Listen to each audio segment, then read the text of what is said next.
నమస్తే, నేను Shobhan. Welcome to Daily Focus.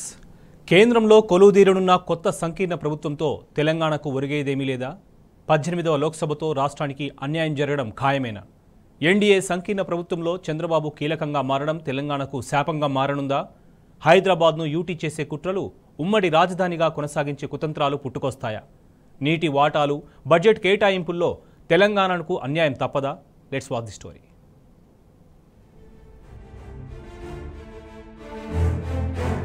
కేంద్రంలో ఇండియా కూటమి అధికారంలోకి రాకపోవడంతో తెలంగాణ ప్రజల పరిస్థితి పెనం మీద నుంచి పొయ్యిలో పడ్డట్టయింది. ఇకపై తెలంగాణకు కేంద్రం నుంచి అంతంత మాత్రంగానే సహకారం అందనుంది. చట్టబద్ధంగా రావాల్సిన నిధులపై నీలి నీడలు కమ్ముకున్నాయి. ఇండియా కూటమిలో పార్టీలు, ముఖ్యంగా ఎక్కువ ఎంపీ సీట్లున్న రాష్ట్రాల హక్కుల పక్షాననే కేంద్రంతో కొట్లాడే అవకాశం ఉంది. తమిళనాడు వంటి రాష్ట్రాలు పార్లమెంటులో ఇండియా కూటమితో సంబంధం లేకుండా తమ గళాన్ని గట్టిగా వినిపిస్తాయి. కానీ తెలంగాణలో ఆ పరిస్థితి ఉండదు. రెండు జాతీయ పార్టీలైన కాంగ్రెస్, బీజేపీ పార్టీలు తమ హైకమాండ్ ఆదేశాల మేరకే మాట్లాడాలి. సభలో పార్టీల వారీగా ఇచ్చే సమయంలో తెలంగాణ వాటా 1.5 నిమిషం. అందులో కూడా బీజేపీ ఎంపీలు తమ ప్రభుత్వానికి వ్యతిరేకంగా మాట్లాడారు. ఇక కాంగ్రెస్ ఎంపీలు అధిష్టాన పరిధిలో మాట్లాడాలి. ఈ లెక్కన 18వ లోక్సభతో తెలంగాణకు ఒరిగేదేమీ లేదని విశ్లేషకులు అంచనా వేస్తున్నారు.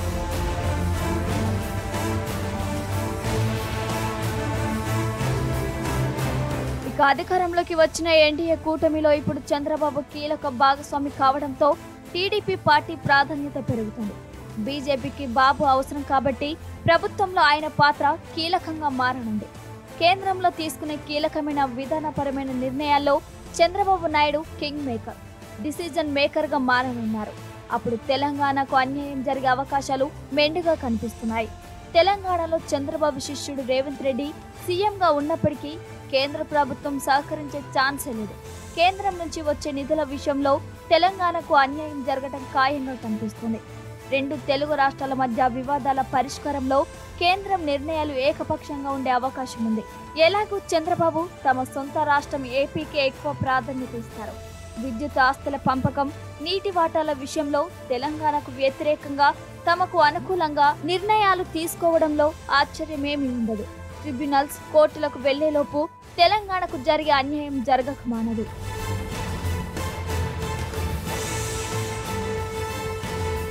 ఎన్డీఏ కూటమి ప్రభుత్వ ఏర్పాటులో చంద్రబాబుది ప్రధాన పాత్ర కావడం తెలంగాణకు ప్రతికూలంగా మారనుంది. కేంద్ర ప్రభుత్వం నిర్ణయాల్లో బాబుకు ఎక్కువ ప్రాముఖ్యత ఉంటుంది. రాష్ట్రాలకు బడ్జెట్ కేటాయింపులు, అంతర్గత సమస్యలు, సరిహద్దు వివాదాలు, ప్రాజెక్టులు, నీటి పంపకాలు వంటి చాలా అంశాల్లో బాబు పాత్ర కీలకంగా మారనుంది. రెండు కళ్ళ సిద్ధాంతం అంటూ బయటకు ఎన్ని చెప్పినా ఖచ్చితంగా అంతర్గతంగా బాబు తమ సొంత రాష్ట్రంపై ఎక్కువ ప్రేమ కురిపించడం ఖాయం. చంద్రబాబు వంటి వారికి ఎలాగూ తెలంగాణపై ద్వేషమే ఉంటుంది తప్ప ప్రేమ ఉండదు. అందుకే తమ రాష్ట్రానికి ఫేవర్ గా పనులు చక్కదిద్దుకునే ప్రయత్నమే చేస్తారు. రాష్ట్రంలో అధికారంలో ఉన్న కాంగ్రెస్ పార్టీ మౌనంగా ఉండటం తప్ప చేయగలిగిందేమీ ఉండదు. ఇండియా కూటమైనా, ఎన్డీఏ కూటమి అయినా ఉత్తరాది రాష్ట్రాల ఆధిపత్యమే ఎక్కువగా ఉంటుంది. కేంద్ర ప్రభుత్వంలో చంద్రబాబు కీలకంగా ఉన్నందుకు ఏపీకి పెద్దగా నష్టం ఉండదు. ఎటొచ్చి దేశంలో ఒంటరి అయ్యేది తెలంగాణ రాష్ట్రం మాత్రమేనని, ఇది రాష్ట్రానికి ప్రమాదకరమని విశ్లేషకులు ఆందోళన వ్యక్తం చేస్తున్నారు.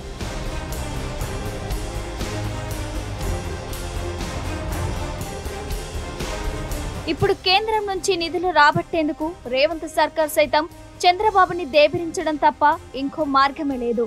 చంద్రబాబు అనుమతి లేకుండా ఎన్డీఏ ప్రభుత్వం తెలంగాణకు ఒక్క రూపాయి కూడా ఇవ్వలేదు. అందులో రాష్ట్రంలో ఉన్నది కాంగ్రెస్ ప్రభుత్వం కాబట్టి తెలంగాణకు ఆర్థిక కష్టాలు తప్పవు. సీఎం రేవంత్ రెడ్డి కూడా కేంద్రంతో పోరాడే ఛాన్సే లేదు. తమ గురువు చంద్రబాబు ఎన్డీఏ సర్కార్లో కీలకంగా ఉండటంతో కేంద్ర ప్రభుత్వంపై రేవంత్ రెడ్డి సీరియస్ గా విమర్శలు కూడా చేసే అవకాశాలు లేవు. ఏదో ప్రజల ఒత్తిడి మేరకు నామమాత్రపు పోరాటం చేయవచ్చు. ఒకవేళ రేవంత్ రెడ్డి గట్టిగా కొట్లాడే ప్రయత్నం చేసినా బీజేపీ వెంటనే బాబును రంగంలోకి దించి రేవంత్ దూకుడుకు చెక్ పెట్టే అవకాశం ఉంది. రేపు హైదరాబాద్కు వచ్చే కంపెనీలను కేంద్ర పలుకుబడిని ఉపయోగించి చంద్రబాబు ఏపీకి తరలించకపోవచ్చు.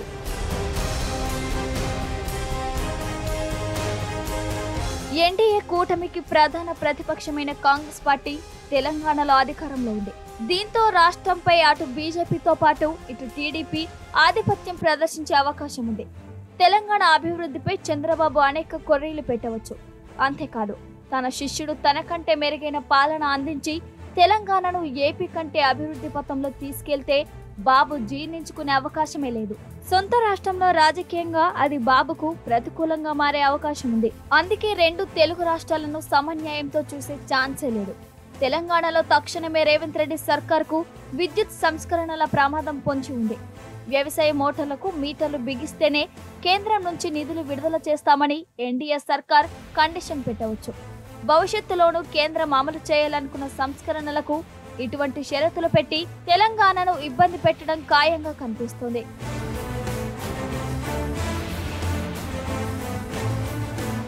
మరోవైపు హైదరాబాద్ పై కూడా ఎన్డీఏ కూటమి సర్కార్ కుట్రలు చేసే అవకాశం ఉంది. ఈ ఏడాది జూన్ 2 వరకు తెలుగు రాష్ట్రాలకు హైదరాబాద్ ఉమ్మడి రాజధానిగా ఉంది. పునర్విభజన చట్టం ప్రకారం ప్రస్తుతం హైదరాబాద్ తెలంగాణ రాజధానిగా మారింది. దీనిపై రాష్ట్రపతి గెజెట్ నోటిఫికేషన్ కూడా ఉండాలా వద్దా అన్న టెక్నికల్ అంశాలు కూడా ఉన్నాయి.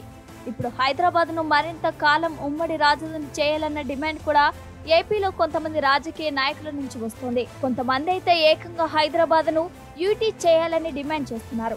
దేశానికి రెండో రాజధానిగా ప్రకటించాలన్న వాదనలు కూడా వినిపిస్తున్నాయి. తమకు దక్కనిది మరెవరికి దక్కొదనే మైండ్ సెట్ తోనే కొందరు సమైక్యవాదులు ఇటువంటి ప్రతిపాదనలు చేస్తున్నారు. ఎలాగూ ఎన్డీఏ కూటమి ప్రభుత్వానికి చంద్రబాబుతో పాటు నితీష్ కుమార్ మద్దతు అవసరం. దీన్ని అవకాశంగా మార్చుకొని సమైక్యవాదులు హైదరాబాద్ ను యూటీ చేయాలన్న డిమాండ్ సాధించుకునే ప్రమాదం ఉంది. తెలంగాణ సంపదను దోచుకొని ఉత్తరాదికి తరలించే లక్ష్యాన్ని సాధించే క్రమంలో ఇటువంటి డిమాండ్లకు ఎన్డీఏ సర్కార్ సానుకూలంగా వ్యవహరించే అవకాశం ఉంది. అదే జరిగితే తెలంగాణ కాంగ్రెస్ ఎంపీలు ప్రేక్షక పాత్ర వహించనున్నారు. హైదరాబాద్ ను యూటీ చేస్తే తమకు ఎలాంటి అభ్యంతరాలు లేవని గతంలో కాంగ్రెస్ సీనియర్ నాయకుడు సెలవిచ్చారు. హైదరాబాద్ ను దేశానికి రెండవ రాజధాని చేయాలన్న డిమాండ్ స్వాతంత్రం వచ్చిన తొలి నాళ్లలోనే తెర మీదకు వచ్చింది. తర్వాత తెలంగాణ ఉద్యమ సమయంలో కూడా ఈ డిమాండ్ మరోసారి తెరపైకి వచ్చింది. తెలంగాణ ఉద్యమాన్ని నీరుగార్చేందుకు ఇటువంటి కుట్రలు కూడా చేశారని ఉద్యమకారులు ఆరోపించారు. ఇప్పుడు ఎలాగో రాష్ట్రం విడిపోయింది, మళ్లీ కలిసే అవకాశాలు లేవు. కాబట్టి ఇప్పుడు సమైక్యవాదులు హైదరాబాద్ పై ఆధిపత్యం కొనసాగించేందుకు యూటీ చేయడం, దేశానికి రెండో రాజధాని చేయాలన్న డిమాండ్లను తీసుకురానున్నారు. దేశానికి రెండో రాజధాని చేయాలన్న డిమాండ్ను ఉత్తరాది రాష్ట్రాలు ఒప్పుకుంటాయా లేదా అనేది మరో ప్రశ్న. అయితే చంద్రబాబు నాయుడు చొరవతో ఉమ్మడి రాజధానిని కొంతకాలం పొడిగించడం లేదా యూటీ చేసే ప్రమాదం మాత్రం పొంచి ఉంది.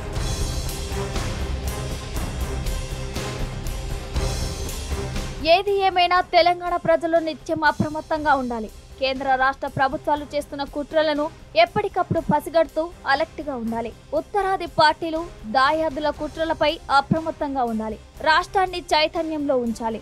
రాజకీయ ఈగోలకు పోకుండా హక్కుల కోసం కేంద్రంపై కలిసి పోరాటం చేయాలి. లేదంటే తెలంగాణ భారీ మూల్యం చెల్లించుకోక తప్పదు.